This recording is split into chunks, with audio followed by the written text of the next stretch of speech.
The Steelers are not stopping and are acting quickly in the market to acquire big names. In this video, you will be the first to know the main news about the Pittsburgh Steelers.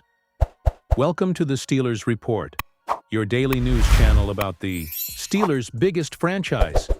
Today, we bring you two pieces of news that are shaking up the NFL world and could directly impact the team's future. Don't forget to subscribe to our channel. Oh, and turn on notifications so you don't miss any details about your favorite team. Now, let's move on to the first piece of news. Steelers signed Trey Surman and strengthen their backfield for the 2025 season. The Pittsburgh Steelers are strengthening their running back core with the signing of free agent Trey Surman. According to Fox Sports journalist Jordan Schultz, the player signed a one-year contract with the Pennsylvania franchise after participating in the team's rookie minicamp, where he was evaluated on a trial basis. At 26 years old, Surman is looking to regain the prominence that led him to be a third-round pick in the 2021 draft selected by the San Francisco 49ers. Since then, his career in the NFL has been marked by discreet but valuable stints, with teams such as the Philadelphia Eagles and Indianapolis Colts.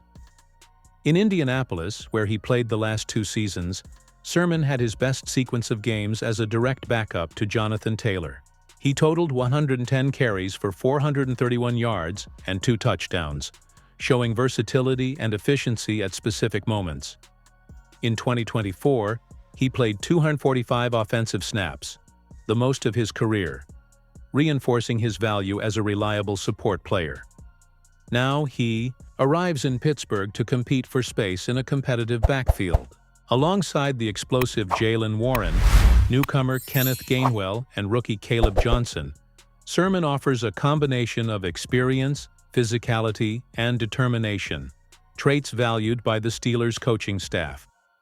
The franchise's bet is clear: to deepen the offensive rotation and explore different running styles to give the offense more options. Surman, known for his physical style of play and ability to gain yards after contact, could be exactly the type of complementary player the team needs. It's still too early to know what Trey Surman's definitive role will be on the roster, but his arrival represents more than just an addition. It's a new chance for a talent who still has a lot to show in the NFL, and who will now have the opportunity to prove his worth wearing the traditional black and gold jersey of the Steelers. Steelers consider trade for DJ Moore and reignite debate about offensive reconstruction. After investing heavily in receivers in the first rounds of the 2025 draft, the Chicago Bears are beginning to signal that they may let go of one of their top offensive names, wide receiver DJ Moore, a former first-round pick and still a productive player in the NFL.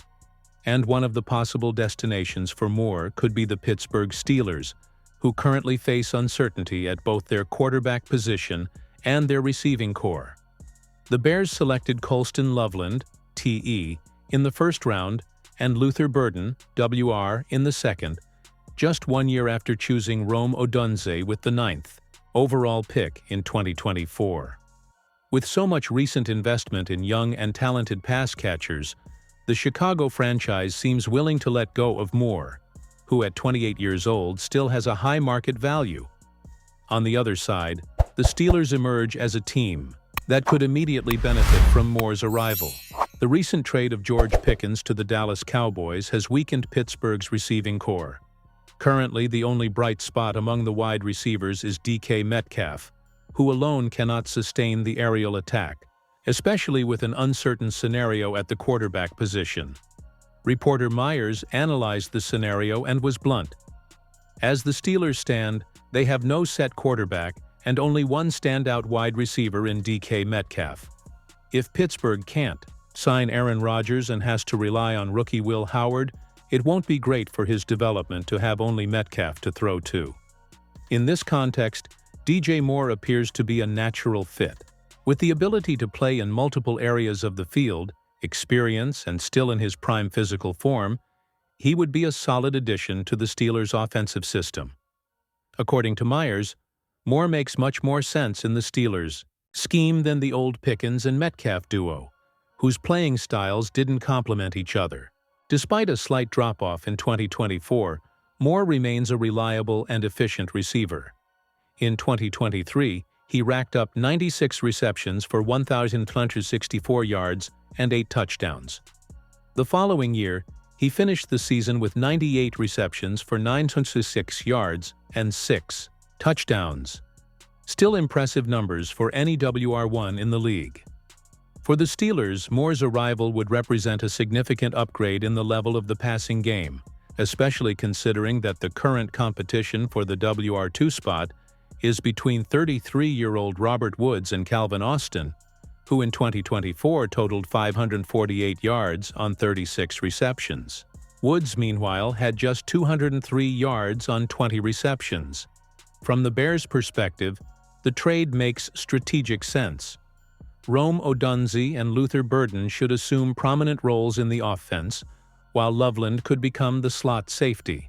With that young and promising arsenal, Chicago could leverage Moore's market value to acquire draft capital and bolster other areas of the roster that are lacking. The Bears are not yet a serious Super Bowl contender, Myers wrote, and trading a 28-year-old receiver, while talented, aligns with the team's development timeline. The potential for high draft picks would give the team more flexibility to address emerging needs in 2026. While Moore could immediately elevate the team's coaching level, the big question remains: are the Steelers truly ready to compete? If the team is in the midst of a rebuild, as the recent moves and uncertainty at quarterback suggest, bringing in a veteran receiver might seem out of sync with the team's momentum. DJ Moore is an undeniable talent, but he's not necessarily the type of player to build a new era around, especially if the priority is developing a rookie quarterback like Will Howard. So while trading for Moore may seem ideal from a technical standpoint, the final decision should consider the Steelers' larger project. If the team is truly ready to compete in 2025, Moore could be the missing piece. But if the future is the priority, perhaps the best move is to remain patient and hold on to draft picks.